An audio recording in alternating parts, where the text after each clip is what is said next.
علينا من يهده الله فلا مضل له ومن يضلله فلا هادي له ونشهد أن لا إله إلا الله وحده لا شريك له ونشهد أن سيدنا وحبيبنا ومولانا محمدًا عبده ورسوله الذي أرسله بالحق بشيرا ونذيرا وداعيا إلى الله بإذنه وسراجا وقمرا منيرا وقد قال الله تعالى في كلامه المجيد وفرقانه الحميد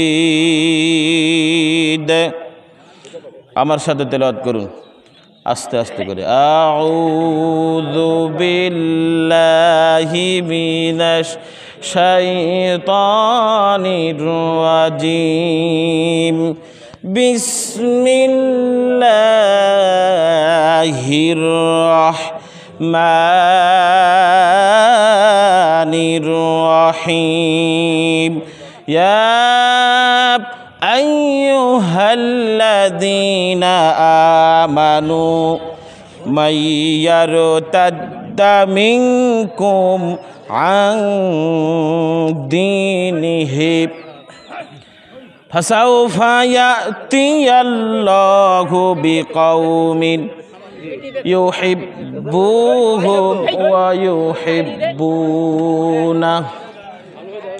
সাদাকাল্লাহুল আযীম। ঐতিহ্যবাহী বেগমপুর পৌর সরকারি প্রাথমিক বিদ্যালয় ঈদগাহ ময়দানের অত্র এলাকার মুসল্লিবৃন্দ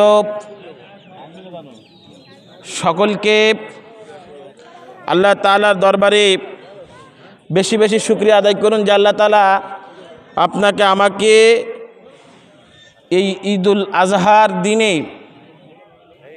ঈদগাহ ময়দানে অত্র এলাকা থেকে যাচাই করেছেন আগে ভাগে নিয়ে এসেছেন। এই জন্য মহামুনিবের দরবারে দিল খোলা শুকরিয়া আদায় করতেছি। সকলে জবান খুলে বলছি আলহামদুলিল্লাহ। যারা পড়েননি তারা আরও একবার জোরে সোরে বলেন আলহামদুলিল্লাহ।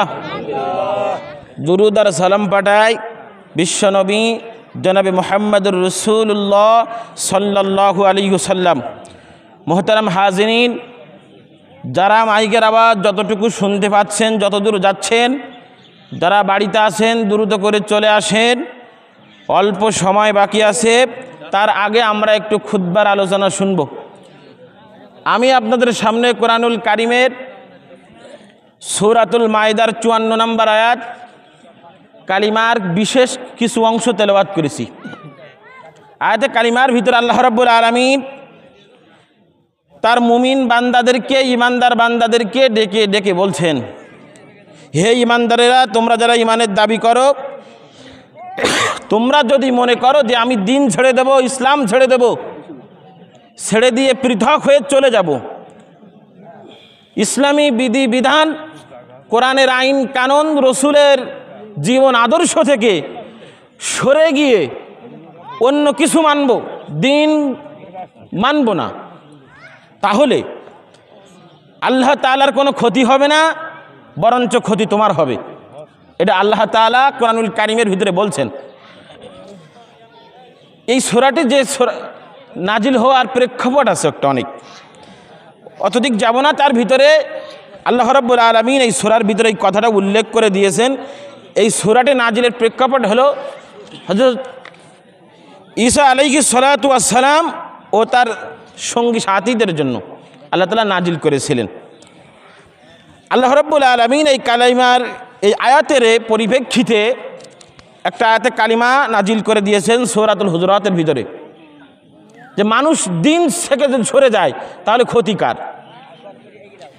আল্লাহ রাব্বুল আলামিন কোরআনুল কারীমের ভিতরে সূরাতুল হুজুরাতের 17 নম্বর আয়াত দিয়ে ব্যাখ্যা দিচ্ছেন, ইয়ামুন্নুনা আলাইকা আন আসলামু কুল লা তামুন্নু আলাইয়া ইসলামাকুম বালিল্লাহু ইয়ামুন্নু আলাইকুম আন হাদাকুম লিল ঈমানি ইন কুনতুম সাদিকিন। নবী হে তাদেরকে বলে দেন যারা দিন থেকে সরে যায়, কোরআনের আইন মানতে চায় না, কোরআনের আইনের যারা প্রচার করে, তাদেরকে মৌলবাদী বলে গালিগালাজ করে, হেয় প্রতিপন্ন করে, মানুষদেরকে ধিক্কার জানায়, তাদেরকে গালিগালাজ করে মানুষ থেকে বিমুখ করতে চায়, যারা কোরআনের দাওয়াত নিয়ে মানুষের সমাজে প্রচার করতে চায়, কোরআন ভালো লাগে না, নিজের ব্যক্তিগত আইন ভালো লাগে, তাদেরকে বলে দেন ইয়ামুন্নুনা আলাইকা আন আসলামু। লোক কি মনে করেছে ইসলামের আইন বিধিবিধান যদি না মানে অনুগ্রহ করে, আর যদি বলে যে তো আই নবী আপনার প্রতি ভালোবেসে অনুগ্রহ করে ইসলাম গ্রহণ করেছি, ওরা যদি বলে যে আপনাকে ভালোবেসে দয়া করে ইসলাম গ্রহণ করেছি, এই কথা যদি বলে, তাহলে কি হবে? কুল্লা তামুন্নু আলাইয়া ইসলামাকুম। আল্লাহ তাআলা উত্তর দিচ্ছেন যে তাদেরকে বলে দেন যে তোমরা ইসলাম গ্রহণ করোনি, আল্লাহ তাআলা অনুগ্রহ করেছেন, দয়া করেছেন, এই জন্য তুমি আল্লাহ ইসলাম গ্রহণ করেছো, কোরআনের আইন মেনেছো, আল্লাহর কাছে দয়া করেছে, আল্লাহ দয়া করেছে তোমার প্রতি। এটা আল্লাহ তাআলার ফয়সালা। আল্লাহ বলে দিচ্ছেন দিনের পথে টিকে থাকা একটা আল্লাহর অনুগ্রহ। সবাই দিনের পথে টিকে থাকতে পারবে না, কোরআনের আইন সকলেই মানতে পারবে না, রসুলের দিক নির্দেশনা, রসুলের জীবন আদর্শ সবাই মানতে পারবে না। এটা আল্লাহ তাআলার বড় অনুগ্রহ, দয়া। আল্লাহ তাআলার কাছে চাইতে হবে, আল্লাহ দিবে। আল্লাহ রাব্বুল আলামিন বলছেন বালিল্লাহি ইয়ামুন্নু আলাইকুম আন হাদাকুম। নবী হে তাদেরকে বলে দেন যারা আল্লাহর হিদায়েত করে তোমাদের প্রতি তাদের অনুগ্রহ। যদি ইমানের দাবি হও তাহলে সত্যবাদী হতে হবে। যদি ইমানদার দাবি করো, রসুলের দিক নির্দেশনা পথে অনুযায়ী চলো, কোরআনের বিধিবিধান মানো, দিনের পথে চলো, আল্লাহ রাব্বুল আলামিন বলতেছেন তাহলে তোমরা সত্যবাদী হবেই।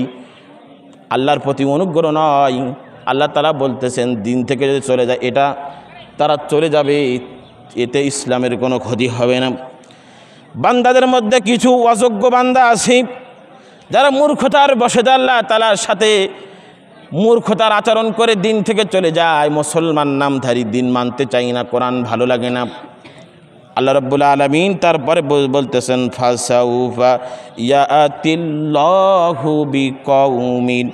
দিনের কাজ করার জন্য আল্লাহ তাআলা তাদের পরিবর্তে অন্য আরেকটা জাতি ওখানে হাজিরি করবে।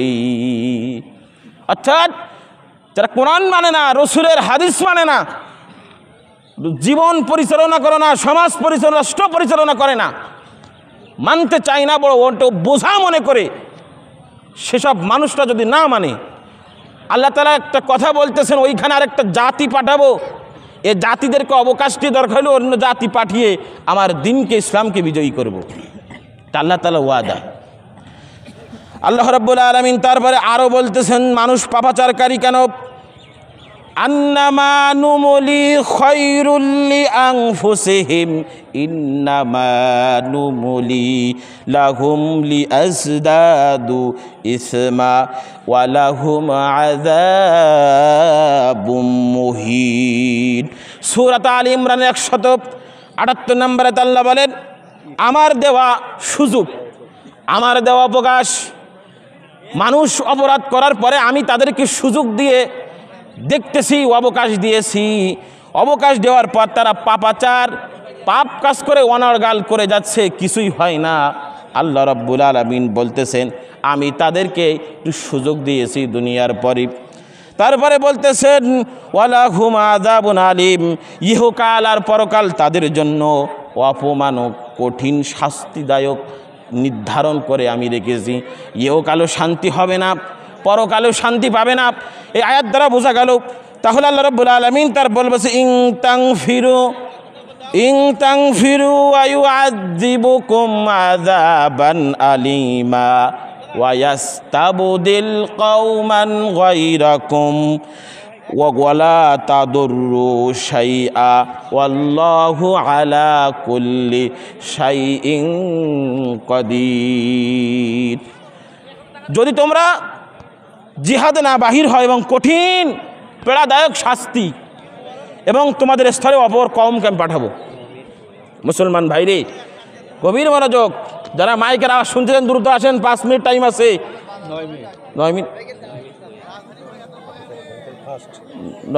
9 মিনিটের মতন টাইম আছে, যারা দ্রুত আসেন, এদিকে দ্রুত আসেন, চলে আসেন।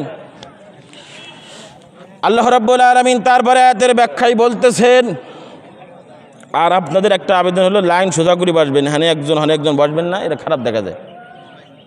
দাঁড়ানি থাকার দরকার নেই, যারা লাইন দিয়ে সুন্দর করে একটু বসে যান, অল্প কিছুক্ষণের পরে নামাজ শুরু হয়ে যাবে। যে আয়াতে কালিমা আপনাদের সামনে তেলাওয়াত করতেছিলাম, আল্লাহ তাআলা তার পরের অংশ বলছেন ইউহিব্বুহুম ওয়া ইউহিব্বুনা, যে দ্বীনের দাবি পূরণে অযোগ্যদের স্থলে আল্লাহ তাআলা এমন কাউকে পাঠাবেন যারা দ্বীনকে মানে না, কোরআনকে মানে না, হাদিসকে মানে না, রসুলের জীবন আদর্শ মুখী স্বীকার করে, অন্তরে বিশ্বাস করে না। মুখী সব কিছু স্বীকার করে, কোরআনের আইন কোরআন আছে, রসুলের হাদিস আছে, রসুলের জীবন আদর্শ একটা কঠিন বিষয়, একটা জিনিস আছে আমাদেরকে রসুল শিখিয়ে গিয়েছেন, মুখী স্বীকৃতি, অন্তরে বিশ্বাস করে না। এখন তাদেরকে আল্লাহ তাআলা বলতেছেন, এরকম মানুষ থাকলে আমি ওই অযোগ্যদের স্থলে এমন একটা যোগ্য জাতি পাঠাবো, তারা কি হবে? আদিল্লাতিন আলাল মুমিনিন, তারা হবে মুমিন, আইজ্জাতিন আলাল কাফিরিন, কাফিরদের প্রতি হবে কঠোর। ও অযোগ্য জাতির পরিপ্রেক্ষিতে আরেকটা জাতি পাঠাবেন, তারা হবে আল্লাহ তাআলার প্রিয় বান্দা এবং কাফেরদের প্রতি কঠোর অবস্থানে তারা থাকবে। এই কথার পরিপ্রেক্ষিতে একটা ঘটনার কথা মনে পড়ে গেল, আজিল্লাতিন আলাল কাফিরিন। বদরের যুদ্ধে যখন, উহুদের যুদ্ধে যখন সাহাবারা যুদ্ধ করতেছেন, কেউ কারোর বাপের পক্ষে, কেউ কারোর মামাতো ভাইয়ের পক্ষে। এখন সাহাবারা প্রশ্ন করতে, ইয়া রাসূলুল্লাহ, ইয়া হাবিবাল্লাহ, আমরা তো যুদ্ধ করতেছি নিজেদের আত্মীয়তার সম্পর্কে, কারণ কেউ আমার ভাই হয়, কেউ আমার চাচা হয়, কেউ আমার আব্বা হয়। এখন আমাদের তো কষ্ট লাগতেছে, এখন কি করা যায়? আয়াতে কালিমা নাজিল করলেন, আজিল্লাতিন আলাল মুমিনিনা আইজ্জাতিন আলাল কাফিরিন। মুমিনরা মুমিনদের প্রতি নমনীয় ভাব দেখাবে, কাফেরদের প্রতি কঠোর অবস্থানে যাবে যারা দ্বীন গ্রহণ করেনি। যুদ্ধের মাঠে যখন অবস্থা শুরু হয়ে গেল, ওসমান রাদিয়াল্লাহু তাআলা আনহু যুদ্ধের ময়দানে একের পরে এক যখন সকলেই অবস্থানে চলে গেল, মুমিনদের জন্য বদরের যুদ্ধ, মুসাহাব ইবনে উমাইরের আপন ভাই আব্দুল্লাহ নিহত হলেন মুসাব ইবনে উমারের হাতে। উমার রাদিয়াল্লাহু তাআলা আনহুর হাতে তার মামাতো ভাই, তার মামা আস ইবনে হিশাম ইবনে মুগিরাকে তার হাতে শহীদ হলেন। শহীদ হয়ে যাওয়ার পর ওইখান থেকে বিধিবিধানগুলো জারি হতে লাগলো। মুমিনেরা কাফেরের প্রতি কঠোর হবে আর মুমিনের প্রতি সদৃশ্য ভাব দেখাবে। এর বিনিময়ে আল্লাহ তাআলা তাদেরকে ভালোবাসবেন, তারাও আল্লাহ তাআলাকে ভালোবাসবেন। আপনাদের সামনে এই আয়াতের পরিপ্রেক্ষিতে আলোচনা করলাম। এই আলোচনাগুলো বুঝতে হবে যে মুমিনরা কাফেরদের প্রতি কেমন হবে, আর মুমিনরা এক মুমিন আরেক মুমিন ভাইদের প্রতি কেমন হবে, আর দিন থেকে সরা যাবে না। মুসলমান ভাইরে যারা এখনও পর্যন্ত আসতেছেন, আমাদের একটা সময় খারাপ হলে আমরা ঠিক জাস্ট টাইমে হাজির হওয়ার একটু চিন্তা ভাবনা করি, আসবে একটু আগে ভাগে। যাই হোক, যারা এসেছেন দাঁড়াই থাকার দরকার নেই, লাইন সোজা করে বসে যান। আর পার্টি হাতে কেউ দাঁড়িয়ে থাকা আর এর কি আড্ডা মারা, এ খুব একটা খারাপ লক্ষণ। নামাজের আর 5 মিনিট বাকি আছে, আপনি দাঁড়িয়ে থাকলে পরিবেশ খারাপ দেখা যাবে। যেখানে লাইন আছে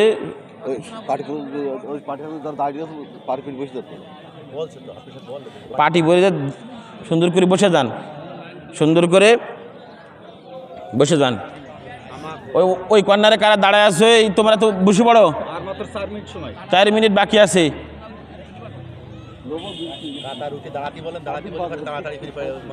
সকলে উঠে দাঁড়ান, লাইন সোজা, কাতা সোজা করে নেন দি।